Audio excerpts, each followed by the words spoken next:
actually hopped in the shower and shaved and everything, because if I wouldn't have, I would have horrified everybody.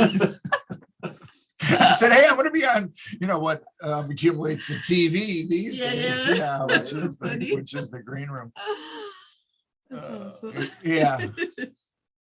All right, we're live in the green room. Well, good morning, everybody. We are at episode 97. Wow. And today, guess who's back?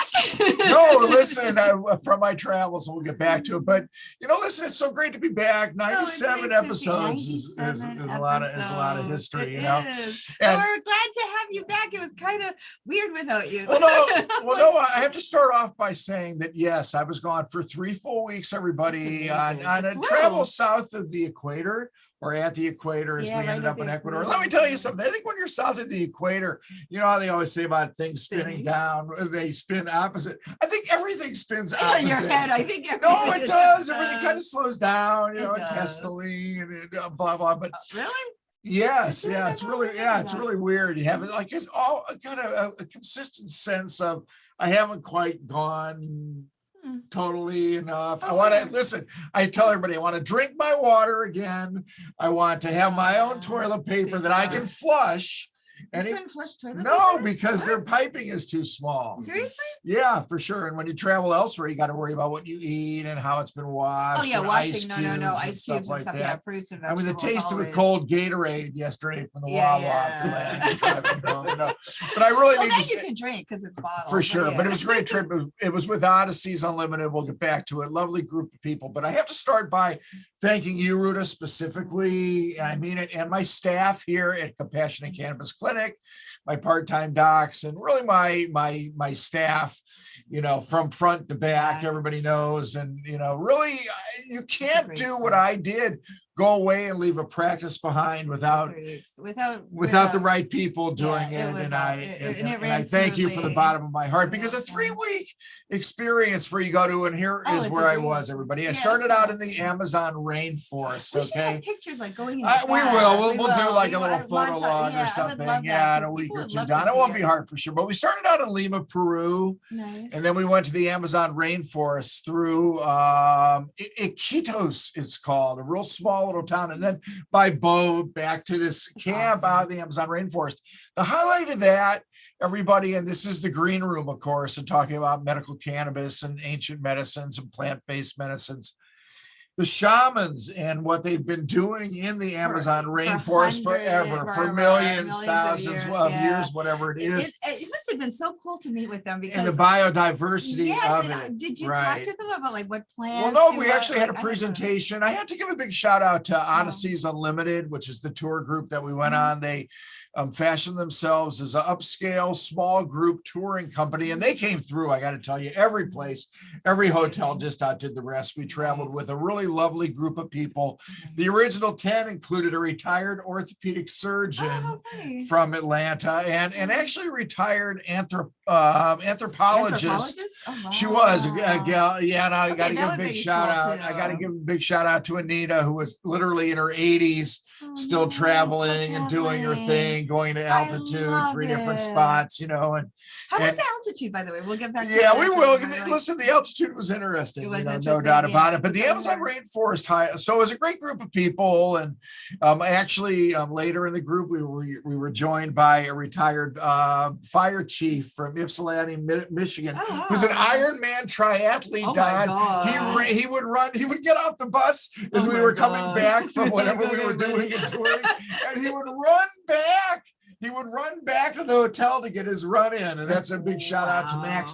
He also ran up and down the steps of Machu Picchu, believe it or not. Okay, so it was a very interesting group of people. I feel like kudos to you, buddy. I'll see you later. Yeah, retired music teacher. Awesome. It was, but a really interesting group of people. But the Amazon rainforest, to get back to the shaman, he actually had the ayahuasca that he had made, and this and that. And you could do the experience, but when I learned that you have to throw up and then literally poop yourself before you begin the hallucinogenic experience. Yeah, I would skip that. Plus the fact I have enough sand in my sandbox already, you know. Like, I wasn't necessarily interested in the experience. But he did. He showed a whole basket of herbs for, you know, cough and nausea, and those used in pregnancy safely, and this and that. So it was great. And the light that shines from the eyes of the shaman. I think so. And that's what makes it cool. It is, because they respect what they call Pachamama, which is Mother Earth. Mother Earth. So everything emanates from that. But you know, like, this is what fascinates me. Maybe the anthropologist. It would be cool to have an anthropologist on sometime. But you know, like indigenous people, they are all connected back to the earth, and they respect it so much. And they live a very simple life.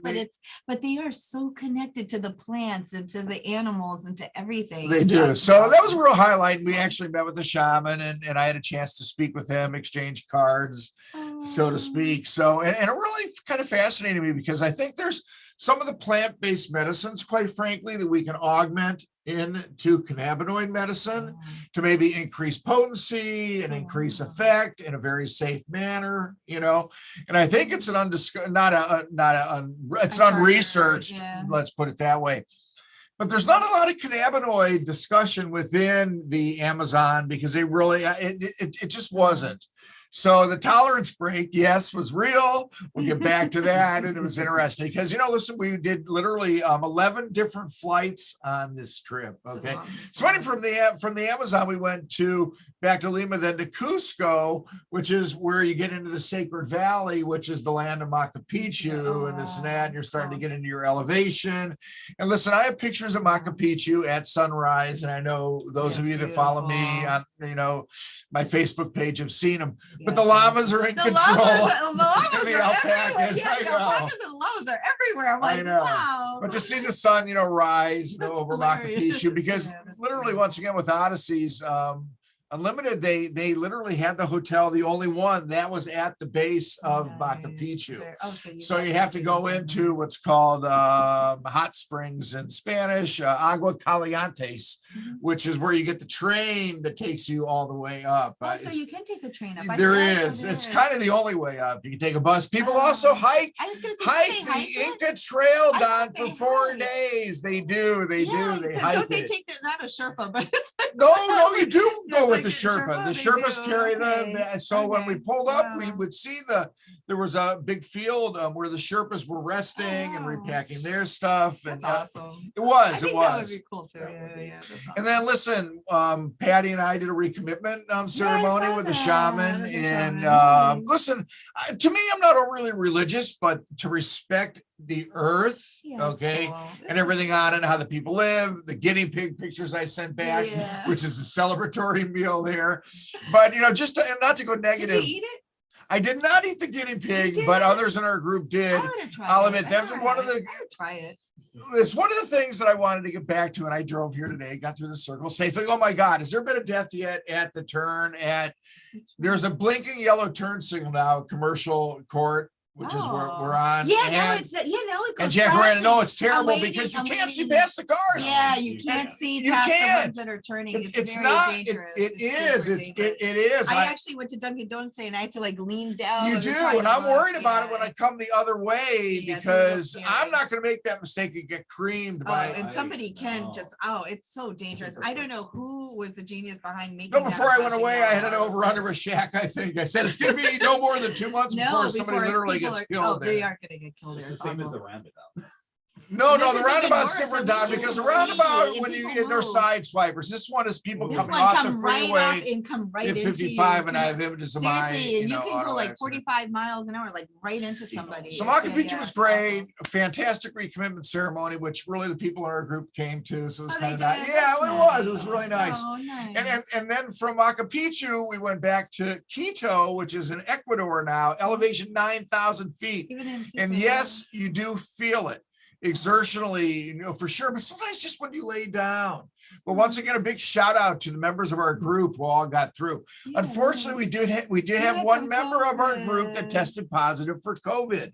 Wow. She tested positive for COVID. She wasn't in our original Amazon group, which was 10, joined us as the 6th that did to go to Machu Picchu.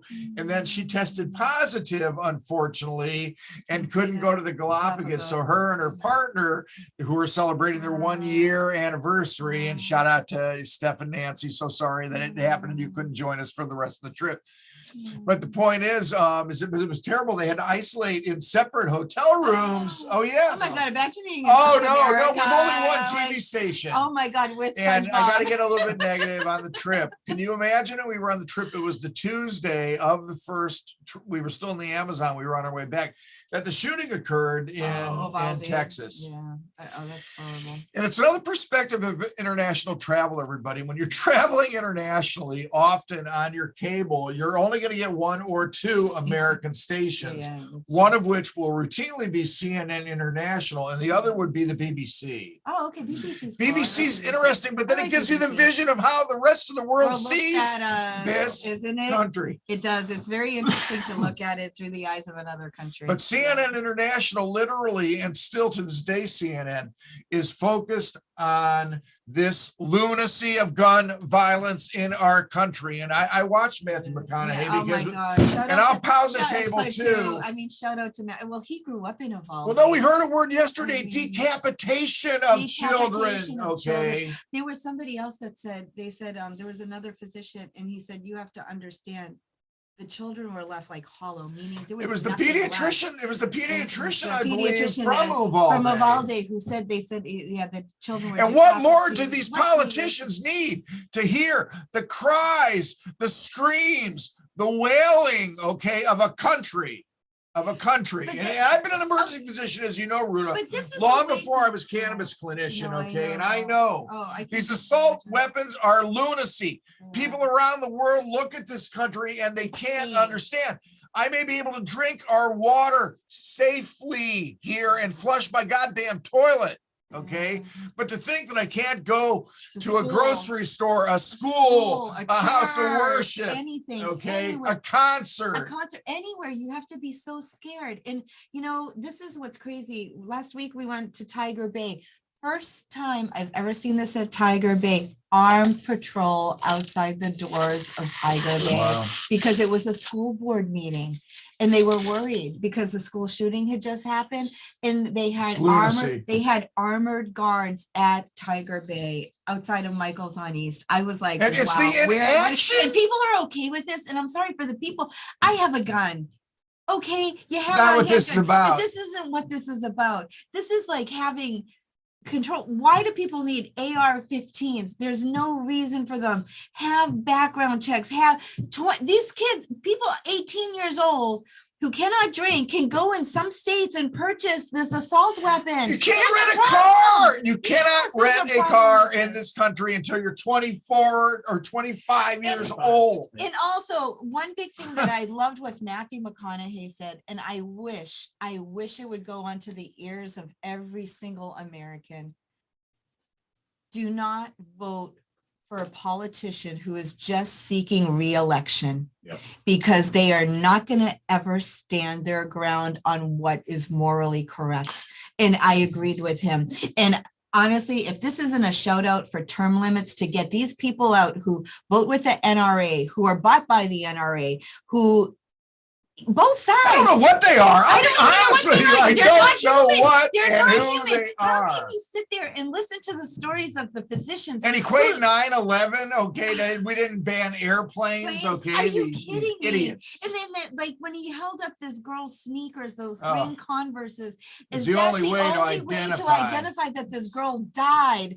Right. So that was the downside of it. I mean, I was in tears. Literally, I was listening to it. I was like, I couldn't. I was like literally crying. And foreigners who really don't focus in on what goes on here. Believe me when I tell you, everybody, especially the farther out you get, to the extent they're living a very simple life based upon the 82 potato varieties. Yeah, in okay? Peru. I know Peru has Peru has the most delicious potatoes. They're like purple and blue. They are like where all potatoes came from. Right. Like literally, like Europe got potatoes from Peru. And for sure, all of it, and the different varieties of bananas. We were literally in a produce market 2 days ago, I think. 2 days ago in Quito, one of the last days. How did you like Peruvian food? I love Peruvian food. It was good. Everything. Listen, the food was great. You know, in general, I mean, all in all, it was great to go away. Great to be back. Okay. So tell us about the Galapagos, too, because I want. We got to get to the Galapagos as the last part of it, because listen, when you go to the Galapagos, what you see there is so interesting, because the wildlife, because it hasn't been threatened by humans for so long, we'll just stand there and basically let you talk about them, observe them. Isn't that incredible? From the birds, you know, to the iguanas, to the tortoises, not turtles. No, turtles swim, tortoises around the land. And we also had great guides, great naturalists, made some friends along the way. But the Galapagos is the blue-footed boobies. And of course, there's a million hats. I did get my Galapagos Islands hat, and I still feel like, listen, I'm not back yet. Still on vacation. Patty is dead out in the bed, still kind of, sleeping it off, because our flight left from Quito at 1:30 a.m. So it was a true red eye, and drove back yesterday, picked up Tiva, happiest dog in the world, and I got to give a shout out to those that helped. But I missed a lot of things while I was, so it was a great trip. But the Galapagos is unique. Anybody that can go to any of the 3 places, believe me, that I was able to go on this trip, go if you can, go now while you can, go while you can. And listen, COVID is real. I know we were just talking about it. I had to wear a mask pretty much on all travel type of things. We did, because we had an exposure within our group as well. But we had to test to go there, to get on the plane. We had to test even 2 days ago, yesterday, antigen test, that you had to pay for $30, whatever. No big deal, but it's required to get back into the States, which is good. Right. But a KN95 too, no cloth masks, No, all KN95. So it's very interesting, and they're taking it seriously in other countries, although 85% vaccination rate in Ecuador, and a little bit less in Peru. But I know you were saying it's very active here right now. Oh my God, my family's taken out. Massachusetts, 2 family members have COVID, then 2 in Sarasota have COVID, and these are people that are vaccinated, boosted, and they still got COVID. Well, the gal that got sick on our trip had her second booster, actually. I know, she was ironically the only one that had. I know. At this point, I throw my hands up for the whole COVID thing, because I know it was real because I had it, but it's like at this point, I would have gone stir crazy having to stay in a hotel room for 5 straight days. Okay, not your own bed, and in a foreign country. Thank God for SpongeBob in Spanish. Now, SpongeBob south of the border. Hang on, they're not on Bikini Bottom. They're in a camp, and Mr. Crab runs the camp, and Plankton's the cook. But you can kind of laugh with them, because you kind of know what's coming out of Patrick's mouth. All that type of stuff.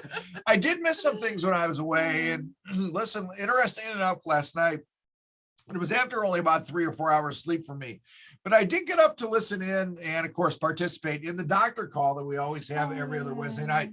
And I want to give a big shout out. I know, there was an event in Orlando, event in Miami, but there was a big weather event, I guess, going on at the same time. At the same time, yeah, there was a big storm. Luckily, we didn't get hit hard, but Miami got I think a foot of rain. So Miami was a mess. So as usual, Venice and Sarasota have their little, protection, as we do. I know with that. I don't know what happens here, but it's good. But yeah, Miami got. So the Cannabis Business Awards, I know what's going on the same weekend as the FMCEE in Orlando, which I hate to miss. I understand it was pretty well attended and some good talks there. Last night's call, and I want to give a big shout out to my MVPs are in Florida. I know I had a kind of a post about it on Facebook. Listen, awards are awards. I think we don't want to voting this, that, whatever. I give a shout out to Chloe Villano, who had her event. I'm glad it went well. But to call Rick Naya, who's from New Hampshire and whatever. I mean, Florida, and I like Rick. I met Rick. Rick's great. He's on a lot nationally. Florida's Florida, and you have people that have made a lot of impact here in Florida, and those people should be recognized, not somebody from out of state. For sure. So I don't know who won the 5 MVP awards, and I don't suspect that I did, because I think somebody would have told me, but it doesn't matter, because to me, Miami Mango, and shout out to him too, or whatever that is. It's got now it's blah, blah. My point is my heroes, Eric Stevens, Charles Felix, okay, the other docs in the group that meet every other Wednesday. We met last night and it was interesting. So the OMU apparently was at FMCEE. Okay. That's why I bring it up, not any changes? No changes at all. So apparently, listen, Donnie, so I'm watching the meeting participating in the meeting last night, and Charles Felix is talking about the talk that the OMU gave. And he goes, well, I kind of came in late and this and that, and I didn't hear all of it. And I said, well, Charles, what came down? Did anybody, for example, ask them about the groups that are operating outside, of the law and still doing telehealth? Oh, that would have been a great question for the OMU. Well, no, it wasn't. It wasn't. No, it wasn't. Right. Okay. Did anybody ask about the dose cap limits? Oh, well, no, that wasn't asked during the thing either. Charles did ask about it as his question. So I said, well, listen, I'm not sure exactly who was there. Okay. And I understand there were some new docs there, and that's great. We need all the new docs there gaining knowledge, gaining information, this, that, whatever. But we had a great opportunity. But no, well, we did. So I missed it. And I missed the opportunity to, really find out what we know. But this is what I do know. There are no changes, essentially. They give no timeline, for any kind of updates. The just do them overnight. Well, they prep your office. They do. They do. So I do want to give a big shout out to the next upcoming conference here in Florida, which is going to be the sports medicine conference. You're going to be speaking. That's like the first one, right? This is the inaugural. Well, it's the first inaugural for Jeff Conan, who's been a guest in the green room. Gene Jones, who's a great organizer. They're working together to put this on. Don't know who the headliner is going to be yet, but I do expect somebody. It's going to be somebody big. It is. Ricky Williams spoke in Miami at the Can Lab Cannabis Business Awards event. To me, it sounded kind of superficial, 14-minute kind of yip, hooray type of thing. I think really this sports medicine conference is going to be much more geared towards the research. Also, what went on, and I haven't heard much about this either, which concerns me. The consortium also had their update. I think it was on Thursday that I left. Oh God! They're the Florida-based. Yes, the positions that have nothing to do with cannabis. Is that consortium? I'm not sure how it went this year to that extent. I'm hoping that actually there were some good presentations and papers and this and that, but the very fact that nobody that I've talked to unfortunately was involved in it or heard about it. Do they have that? What's that lady's name? I don't remember her exact name from last year, but no, I don't think they have the same keynote speaker as it was. The lady's so talking about tolerance breaks, it's interesting. So, we do talk tolerance breaks here in the clinic. And once again, I want to give a shout out now that we're later into the show. Thank you to my staff, my part-time docs, every single one of them that continued to really provide the services of education and patient care and customers are at the highest level. Because listen, there's certain things I signed charts while I was away. Internet's funny when you're away also. I know, that is funny. It is sometimes yes, sometimes no. Usually a weaker signal that the more people that are on it, the less that you can do on it. Yeah, so believe it or not. So to me, I would be awake at 4 a.m. Daddy would roll over and say, what the hell are you doing? And I would be sitting there signing charts. But when you do, you can look at reviews also. Yeah, and the reviews still it just gives you such a glow when you're away to know it is, and that we believe. That's a shout out to you also, because the practice that exists, it wouldn't be the practice that it is without you. Obviously, it's your practice, and you built the foundation that honestly you were away for 3 weeks, and really the patient reviews and everything, it was seamless and rock solid. So, but that's from the base that you built, and so kudos for that as well. I appreciate it. And thanks. And it's kind of why I bring up last night's doctor meeting as well, because some of the new doctors, and I love them coming into the meetings as they do, are still in such a basic mode about what we have in Florida, the goods, the ratio products, the THC and CBD combinations, the demanding, it is a lot to learn. And I have to say, those classes that they offer, that 2-hour teaching course for cannabis for physicians, I'm sorry, that does not even. Well, it's an insult, quite frankly, to the negative. But the docs that go to FMCE and right, I mean, they're interested in more. And here's the good news about Florida. Listen, in Florida, we do have not the best, but we do have a quality program of THC when you travel with people, including retired, orthopedic surgeon. I was like, what was your take? Yeah, because obviously it must have come. Well, here I come blazing in with my 420 Kaya hat, compassionate cannabis clinic, this, that, whatever. Right. Yeah. So it's like anything else. It's just a matter of introduction and finding out, what they know. And, so we had a gal that had recovered from breast cancer that had, cannabis experience. And so some more than others, the fire chief, really was a fascinating gentleman. He was French, actually, and he had won like Ironman triathlon stuff, both in the fire community and Ironman just a very interesting guy. Wow. So, it gives me an opportunity to kind of reintroduce it on that basic level. I know I'm speaking tomorrow at the assisted living facility, correct? Correct. I believe so. It's tomorrow. Yeah, it is tomorrow. I got it on my schedule. Wow. I'm like, is it tomorrow already? Well, right. That's why today I'm dressed as such, but tomorrow I'll jump back into work. Yeah, because we did a flyer for them. Yep. Yeah, awesome. See, I got it in my noggin because I so enjoy bringing that. But getting back to the tolerance break, it is something that we do discuss with our patients on a regular basis here in the clinic.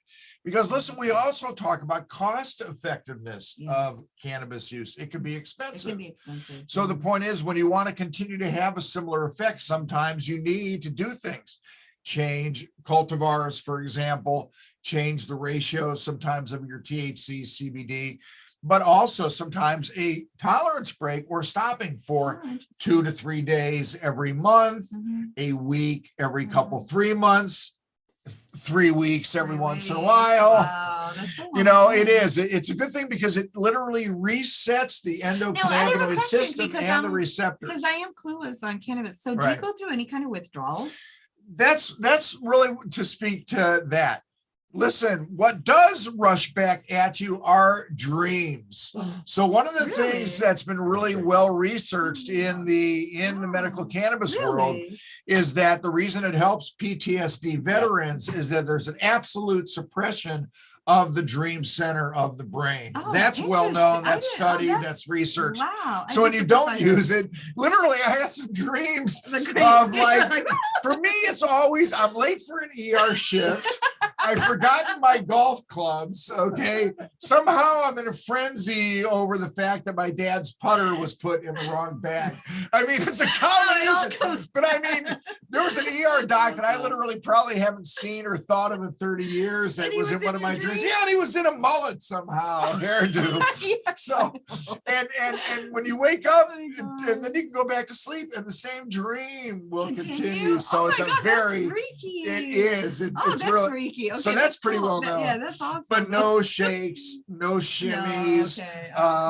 Nobody did anything stupid to acquire, any in a foreign country, bad idea. For sure. And listen, when you go to the foreign countries, they don't mess around.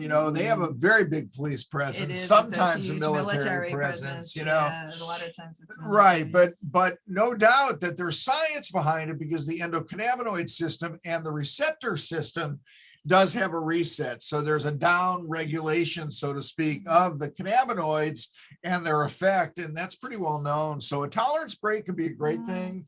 And the altitude did it exacerbate it all? No, not in any way, shape, or form. And listen, the altitude was interesting because we went up, down, and then back up again. So when we were up in Machu Picchu, 7,500 feet, or 8,000 feet, then you go to the Galapagos, which of course is sea level. But here's an interesting thing about the Galapagos too. So the earth bulges a little bit at the equator. So the clouds literally are kind of closer down. And with the humidity of where we were staying on the highlands, so to speak, we were only 800 feet above sea level, but it was consistently foggy and cloudy and rainy up at that level, but sunny and all that down when you visited. So the villa that Patty and I stayed in our last stop at the Galapagos literally was stayed in by President Bill Clinton himself. I know, I thought back it was in February. Beautiful suite. Gorgeous. We had a fireplace there. We kind of laughed at it, but we used it all 4 nights. We did. So believe it or not, I was the one passenger called for baggage search, by random on the way back from Quito. So I hear my name on the thing, Barry Gordon, or Gordon Berry. They went back, and I said, that's got to be me. So I had to go down, and they opened my luggage, and they went through each and every piece of it, believe it or not. And I asked, was it just random? And it was. Yeah. I think it was actually because my clothes smelled like smoke from the fireplace. When they went through it, it's not teasing. They said it was random, but it just goes to show you that you need to be cautious. People always talk about traveling, with cannabis products. In a foreign country, just do not do it. Right. Just really do not do it. So the tolerance break, really, once again, is important for effectiveness. If, listen, you're a pain, sleep, anxiety, nausea, any number of the symptomatology, type of things that come into the clinic. If you do find that really the cannabinoids had a great effect early, but then they've kind of lost some of it, then that's absolutely something to talk about. And I think that's actually really good, even for the educators, because we have, patients that we call referred to as the doobie threes, people who've been using cannabis for most of their life. And that might be good for them too, to take a break. It is. It gives a different perspective, to the extent, of cannabis use, but I really found very little now. Ecuador actually has a medical cannabis program at this point. You can see that they have hemp shops as well. Peru, not so. So once again, it's each country, each municipality, even. I don't know if there's anything, perking actually, here in Venice. Tito, I know, because a friend, actually, she's a friend of mine, but her husband is from Quito, and I know that they started doing hemp products years ago already, a lot of integration with hemp. So I think it'll be interesting, as we go forward, to see if all plant medicines, as we know, and kind of pharma as it is, and just a big shout out, once again tonight. Also, I couldn't believe it, came back to the congressional hearings tonight. I know it starts today, and I just call it democracy, but I heard that Fox News isn't going to cover it. So what is it? So then they don't want their people to get educated on actually what really, really happened. So obviously, let's put our heads in the sand as if it didn't happen. But it's come on, what kind of news channel and organization is that? This is historic. Once again, in the lead up to the BBC, everybody covered the Queen's, whatever, Jubilee, and then here we are in this country with what I do believe, is, and listen, there are other things that happen. Dr. Oz, somehow, this, that, whatever, and I'm telling you, I think the only, and it's a kind of a sick way to look at it, but I think what the shooting, Valde pushed off, the front pages was really where we are as a country and leading into these midterms, and what kind of country are we going to choose to be? Are we going to be a country of rules and laws? What was the thing with this Navarro saying, well, if you're a Republican, you can't lie and cheat, and lie to Congress and this and that. Wasn't that every citizen? Yeah, exactly. Or isn't that the standard that we're held to every single day in our life and our business? Don't you think every single one of us should be held to that? What kind of example are we setting, for the youth and the children today? So let's get something done, everybody, with unifying. Well, that's why,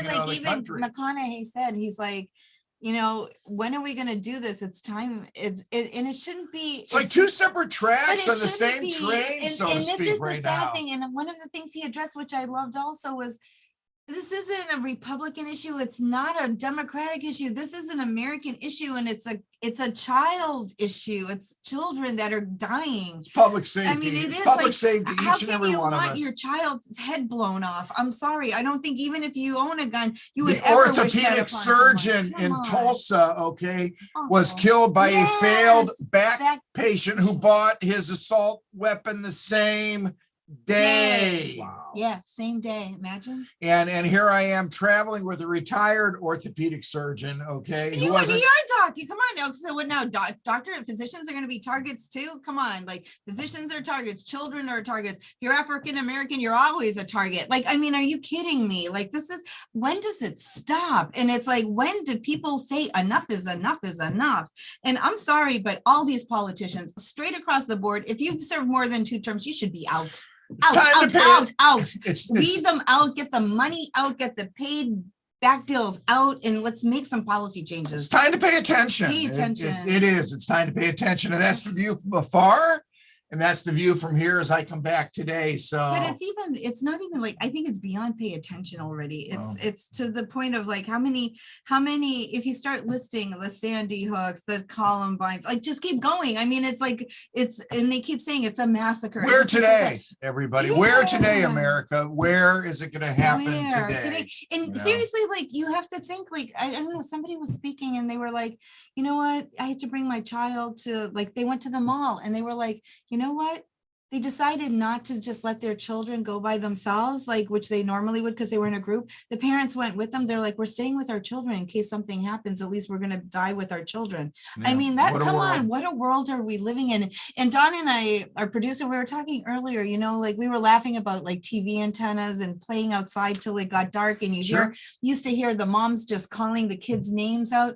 Right. Now you hear parents that won't even let their children go and play in somebody's fenced backyard because of a fear. So here you have like, what happened to us? And when you come from a simpler society where they're focused on literally getting their meals every day and tilling the fields, you know, I saw kids still, you know, with the stick pushing the wheel down the road. Okay, you know, I mean but they're happy. They're happy. And are they afraid that some crazed gunman is going to open fire on them? No. And the parents, they're not concerned. Every country in this planet outside of our own country looks at us and is like, what the hell is wrong with you? No one else has to go to fear with like sending their child to school except in America. Wake up. It's such a paradox when you travel. It is a paradox. The advancement of our society and our culture, but yet watching it crumble. But it crumbles. Watching it crumble from within. It is going into the garbage can. It's very sad. But we'll do a travel log. Yeah, we need to do a travel log with pictures and all of that. I listen, I was able to catch a few snippets of the past green rooms, you know, that you had. It got a little heated last week. I must not have caught that part. Well, I surely can't imagine that ever happening, you know, between you and I. No. This was like, funny. It was like, okie dokie. Okay. But let's bring it on back. Back to the world and peace.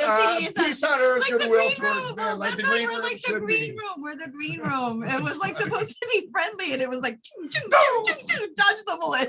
It was like, kind of the Wonder Woman. Everybody will see you next week in the green room. Have a great week.